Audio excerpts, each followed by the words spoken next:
এই কান্দরির কানটা না খাইয়ের খালি আপনার ঘরে বুঝে বেললে কইয়ের, নাহলে হুজুর হোক কানে এই কথা কইতাম না। হেগুনে তো আমরা তুচ্ছ তাচ্ছিল্য মনে করে। আমি ফরিদুদ্দিন এই বয়সে 11 বৎসর মেশকাত শরীফ আউয়াল পড়াইছি, 11 বৎসর। 16 বৎসর বুখারী শরীফ সামনে নিয়ে ছাত্রদের সামনে বসছি আমি, আলহামদুলিল্লাহ। উর্দু কায়দা থেকে মেশকাত জালালাইন পর্যন্ত আমি ফরিদুদ্দিনের দরসে গুজারে নাই একটা কিতাবও নাই, আলহামদুলিল্লাহ। আর হেরা সহিহ হাদিস বুঝে, আমরা বুঝি না। সহিহ হাদিস কারে কয় এটা হেরা বুঝে, আমরা বুঝি না। অতি সাম্প্রতিক আকরামুজ্জামান বিন আব্দুস সালাম আলে হাদিসের শেখ কি বলছি আপনারা শুনছেন? শবে বরাতে মসজিদে হাঙ্গামা করার চেয়ে পতিতালয়ে যাইয়া রাত কাটানো উত্তম। এতে ইমান আসেনি? জি, এতে মসজিদ থেকে পতিতালয়ের প্রাধান্য দিল না, ইমান আসেনি? আরে ইন্না আনজালনাহু ফি লাইলাতিন মুবারাকা, তো লাইলাতুল মুবারাকা সম্পর্কে সাহাবায়ে কেরামের আকসারিয়ত লাইলাতুল কদর। কিন্তু কিছু সাহাবী আছে যারা লাইলাতুল মুবারাকা কয় লাইলাতুন নিসফি মিন শাবান। আচ্ছা, আমি হাদিস বাদ দিলাম, হাদিস না, কোরআন শরীফের এই আয়াতের লাইলাতুল মুবারাকার মুরাদ কিছু সাহাবায়ে কেরাম বলছেন লাইলাতুন নিসফি মিন শাবান। তো কিছু সাহাবায়ে কেরাম এগুলা অনুসরণের পাত্র নি না পাত্র নও? তাহলে এগুলাকে বাদ দেওয়া যাইব? তো এই মতামতটাকে বাদ দেওয়া মানে কোরআনের আয়াত অস্বীকার করা, কোরআনের আয়াত অস্বীকার করা। এখন এই আকরামুজ্জামান আয়াতে বেঈমান, এতে কি বেঈমান? কিসের আলে হাদিস? এতে ঈমান গেছে গা।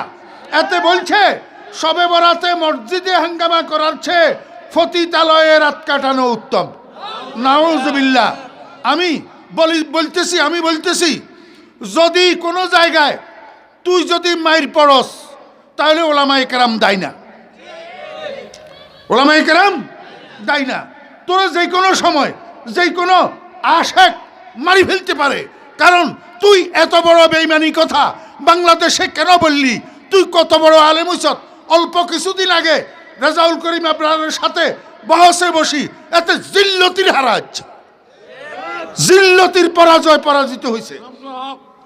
আর এতে এখন কয় শবে বরাতে মসজিদে হাঙ্গামা করার চেয়ে বলে পতিতালয়ে রাত কাটানো উত্তম। আপনারা এটার বিচার চান কিনা? বিচার চান, হাত উঠান। আমি সরকারের কাছে দাবি করতেছি, আমাদের সরকার বাহাদুরের কাছে দাবি করতেছি, এই আকরামুজ্জামানকে অ্যারেস্ট করিয়া তাকে বিচারের আওতায় আনাও।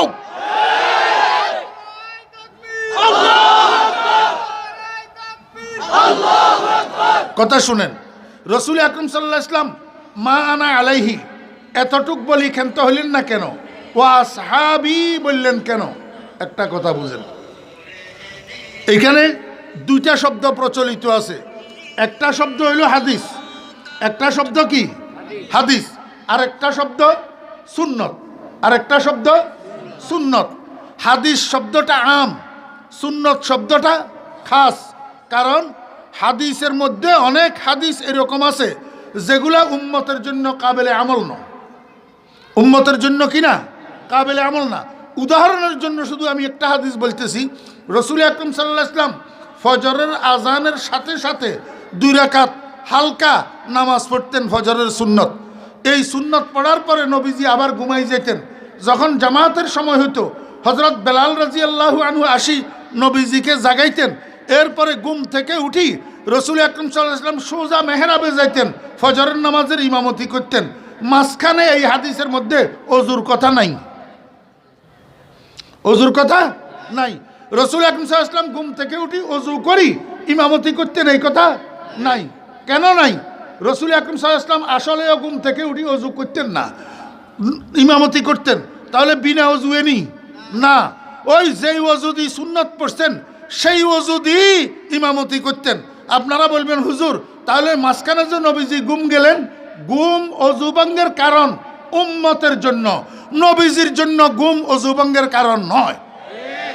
নবীজির ঘুমে নবীজির ওযু ভাঙতো না।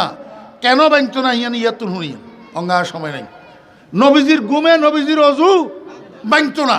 আমরা ঘুমে আমাদের ওযু ভাঙ্গে বুঝি থাকলে কনসেন হাদিস ইয়ার উপরে উম্মতে আমল করতে পারবো নি যদি আলে হাদিস হস তাহলে হাদিস ইয়ার উপরে আমল কর ঘুমে তুনুরি বিনা অজুয়ে নামাজ হড়া মানুষে হিড়ে তক্তা রাখেনি দেখা যাও তাহলে বোঝা গেল যে হাদিস সবগুলা কাবেলে আমল না এখন বুঝেন হাদিস উম্মতের জন্য কাবেলে আমল হয় কিসের দ্বারা হাদিস উম্মতের জন্য কাবেলে আমল হয় যখন হাদিস সুন্নতে পরিণত হয় যখন হাদিস কি হয় সুন্নতে পরিণত হয় এই জন্য রাসূল আকরাম সাল্লাল্লাহু আলাইহি ওয়াসাল্লাম উম্মতকে উৎসাহিত করতে যাইয়া যতগুলো হাদিস বলছেন সবগুলো হাদিসের মধ্যে একটা হাদিসের ভিতরে হাদিস শব্দ নাই সবগুলো হাদিসের মধ্যে সুন্নত শব্দ মান তামাসসাকা বিসুন্নতি ইনদা ফাসাদি উম্মতি মান তামাসসাকা বিহাদিসি কইছেনি এরকম অন্তত 100টা হাদিস তো আমি আপনাদের করে শুনাইতে পারবো হাদিস শব্দ নাই সুন্নত শব্দ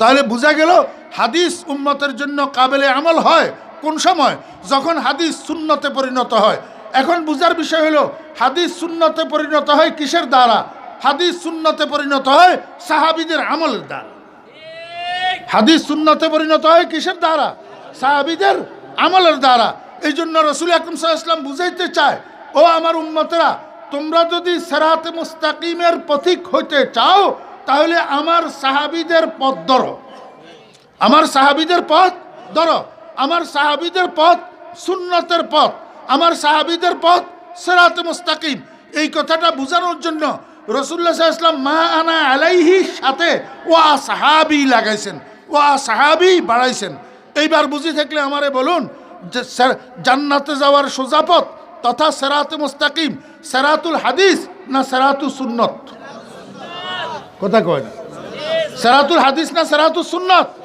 হাদিসের পথ না সুন্নতের পথ সুন্নতের পথ যদি সুন্নতের পথ সিরাতে মুস্তাকিম হইয়া থাকে এবার আমারে একটু 1 মিনিটে কোন আমাদের দেশের মধ্যে প্রচলিত একটা শব্দ আছে ওয়ালা ওয়ালা ওয়ালা শব্দ ইয়ার বাংলা কিয়া কিচ্ছু গোয়ার ডিমো বাংলা নাই ইয়া বাংলাতে এত বহুল পরিচিতি লাভ করছে বহুল ব্যবহার হয় যে মানুষে ওয়ালা কইলে বুঝে কেউ অর্থ জিজ্ঞায় না এই ফানওয়ালা কয়নি হেয়ার আরেকজনে কয় নে ভাই আপনার ফান তো বুঝলাম ওয়ালা কিয়া কইলেন নিয়ন বুঝাই দেন এই কথা কয়নি নাকি ফানওয়ালা কইলে মানুষে বুঝি যায় এই রিক্সাওয়ালা কয়নি এই সাওয়ালা কয়নি এই ইয়ারে আরবিতে কয় আহাল আরবিতে কয় কিয়া আহাল তো এবারে সাওয়ালার আরবি করেনছেন আহলে সা আহলে সা ফানওয়ালা আরবি কিয়া আহলে ফান এবারে হাদিসওয়ালা আরবি কিয়া